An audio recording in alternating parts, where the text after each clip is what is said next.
চোরের মারে বড় গলা, মিথ্যা মামলা প্রত্যাহার করতে হবে, করে নাও। চোর ধরার কারণে ওরা আমাদের নামে উল্টা মামলা দিল। আমরা কার কাছে আশ্রয় চাবো? যে আমরা কি এখন মাদক মুক্ত সমাজটাকে আনতে পারবো না? আমি এত্তেকাবি ছিলাম, এত্তেকা অবস্থা আমার নামে কেন মামলা দিল? আমি এটা বিচার চাই। চোরের আস্তানা জ্বালিয়ে দাও, পুড়িয়ে দাও।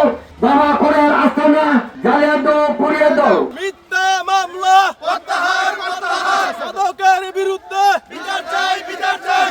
চোরের মার বড় গলা এবং যারা চোরের বিচার করছে উল্টা তাদের বিরুদ্ধে আরো মিথ্যা মামলা করা হয়েছে। এটা কোন দেশের আইন জানি না। মুরাদনগর ধর্ম প্রতিনিধির কাছে আমি বিশেষ আবেদন করছি ওদের মিথ্যা মামলা প্রত্যাহার করার জন্য। মাননীয় ধর্মমন্ত্রী কায়কোবাদ দাদা, আপনাদের কাছে আমার বিকল অনুরোধ, আপনারা আমাদেরকে একটু হেল্প করেন, এটা সুস্থ বিচার করেন। আমাদেরকে মিথ্যা মামলায় হয়রানি করার জন্য আপনাদেরকে আমরা রিকোয়েস্ট করতেছি, এটার দিকে একটু মুখ তুলে তাকান আপনারা। কারণ আমাদের এক একজনের এক একটা কেরিয়ার আছে, আমরা এই আমাদের শিক্ষা লাইফটা আপনারা নষ্ট করেন না। পরে আমাকে উদ্দেশ্য করে আমাকে প্রথম আসামি দিছে, তারপরে যারা বিচার করছে তার নামেও বিভিন্ন ধরনের মামলা প্রতারিত হয়েছে। এখন আমাদের কি এটাকে উচিত করা ছিল যে চোর ধরা কি আমাদের অপরাধ ছিল? দেখছেন, দেখার পরে বলছে রেখে আসতে, রাখার সময় কিছু ভিডিও আসলো আমার কাছে, এগুলো আমি করছি, এগুলো রাখছি। কারণ ও বিভিন্ন এলাকা চুরি করে।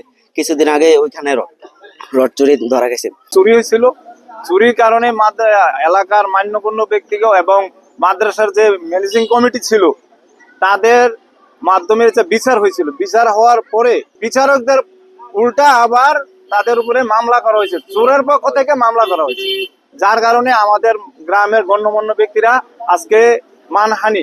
সে আইসা সাধারণ মানুষের উপরে হামলা করতেছে, কেন? তার চুরির বিচার করা হলো। এবং তার বাপকে আমি বললাম যে আপনি আপনার ছেলেকে শান্ত না কইরা কিভাবে আপনি আপনার ছেলের উস্কাই দিতেছেন এই চুরি করার জন্য। এবং এই কথা বলার পর উনি কিন্তু থামে নাই, ওনার ছেলেকে উনি আমার সামনে অনেকবার উস্কাই দিছে। তো এই উস্কানের কারণে সে আবারও চুরি করা ধরা খাইছে।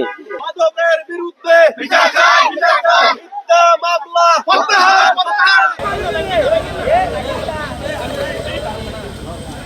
আমার এখানে আমরা যে মানববন্ধন করেছি, আমরা দেখতে চাই আমাদের যে ধর্মমন্ত্রী আছে ওনার কাছে আকুল আবেদন, জাহাপুর ইউনিয়নের বা সুসুন্দা গ্রামের যে মাদক যে অবৈধ কাজ কারবার চলতেছে, এগুলির জন্য আমরা আমাদের মাননীয় প্রধানমন্ত্রীর কাছে এবং সরকারের কাছে আকুল আবেদন জানাই, সেগুলির জন্য বন্ধ করা হয় অতি দ্রুতে।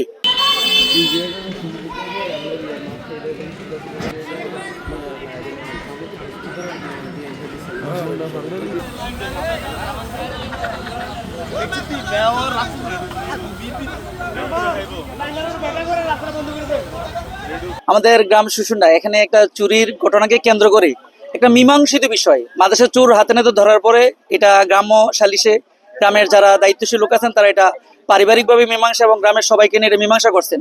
এই মীমাংসিত বিষয়টাকে আইন আদালত পর্যন্ত যাওয়ার জন্য একজন লোক মুখ্য ভূমিকা পালন করছেন গ্রামের ভিতরে সমাজকে নষ্ট করার জন্য। এখন এই বিষয়টা হচ্ছে যারা গ্রাম্য সালিশে ফয়সালা করছেন তাদের বিরুদ্ধে উল্টা মামলা করা হয়েছে। এবং এই মামলার পিছনে যারা ইন্ধন দিচ্ছেন, এটার মধ্যে যারা তাদেরকে মামলাকে উদ্বুদ্ধ করছেন তারা আমরা চিনি। এবিএম সিদ্দিকুর রহমান সাহেব এই মামলাকে টোটাল উদ্বুদ্ধ করছেন গ্রামবাসীর বিরুদ্ধে মামলা করার জন্য। এই সুষ্ঠু সমাজটাকে ধ্বংসের জন্য মাদক এবং ওনার পরিচিত এবং ওনার আওতাধীন কিছু লোক এটার সাথে টোটালি জড়িত। এখন আমরা চাই এই সুসুন্ডা গ্রামে মাদক বা ব্যবসা যেভাবে বিস্তার লাভ করছে এবং এই সুসুন্ডা গ্রাম থেকে অত্র ইউনিয়ন সহ মাদকের এখান থেকে কন্ট্রোলিং করা হয়। আমরা চাই সমাজটাকে বাঁচানোর জন্য। এই সমাজ যদি না সুষ্ঠুভাবে পরিচালিত হয় আমাদের ভবিষ্যৎ প্রজন্ম অন্ধকার হবে।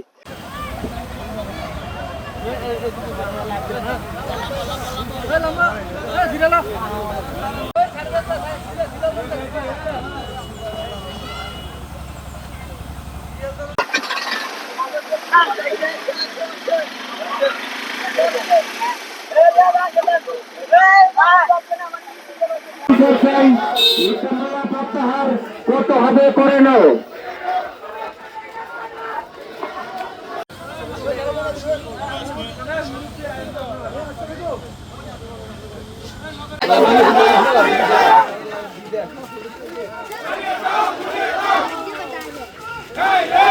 মামলা প্রত্যাহার করতে হবে, মাদকের বিরুদ্ধে ডাইরেক্ট অ্যাকশন। মাদকের আস্তানা ভেঙে দাও, ঘুরিয়ে দাও। মাদকের আস্তানা ভেঙে দাও, ঘুরিয়ে দাও।